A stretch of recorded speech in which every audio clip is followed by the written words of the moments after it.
అండి. ఇంట్లో ఏమీ కూరగాయలు లేనప్పుడు ఈ విధంగా వెల్లుల్లి కారం రైస్ చేసుకోండి. చాలా బావుండిద్దండి. ముందుగా అయితే ఒక స్పూన్ దాకా జీలకర్ర అండ్ మన రుచికి సరిపడినంత సాల్ట్ వేసుకొని దీన్ని కొంచెం కచ్చాబచ్చాగా నూరుకోండి. తర్వాత ఇందులో ఒక 10 దాకా వెల్లుల్లి రెబ్బలు యాడ్ చేసుకోవాలండి.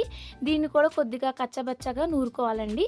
తర్వాత ఇందులో 1 స్పూన్ దాకా కారం వేసేసుకొని దీన్ని ఫైన్‌గా పేస్ట్ లాగా బాగా రుబ్బుకోండి. అంతే అండి. ఇప్పుడు దీన్ని తీసి పక్కన పెట్టేసుకుందామండి. పేస్ట్ రెడీ అయిపోయింది. ఇప్పుడు తాలింపు పెట్టుకుందామండి. ముందుగా ఒక ప్యాన్‌లో 2 స్పూన్స్ దాకా ఆయిల్ అండ్ 1 స్పూన్ దాకా పచ్చెనపప్పు, ఆవాలు అండ్ ఎండుమిరపకాయలు కూడా వేసేసుకొని ఒకసారి అలా వేయించుకున్నాక ఒక ఆనియన్ కూడా సన్నగా కట్ చేసేసుకొని వేసుకొని, ఒక నిమిషం పాటు వేయించేసుకొని అందులో కొద్దిగా కరివేపాకు కూడా వేసేసుకొని కొంచెం బ్రౌన్ అయ్యేంత వరకు వేయించేసుకోవాలండి. తర్వాత మనం ముందుగా పేస్ట్ చేసుకున్నాం కదా వెల్లుల్లి పేస్ట్ వేసేసుకొని ఒక 2-3 మినిట్స్ పాటు అలా ఫ్రై చేసేసుకుంటే వెల్లుల్లి కారం రెడీ అయిపోయిందండి. వేడి వేడి అన్నంలో చాలా బావుండిద్ది. ట్రై చేయండి.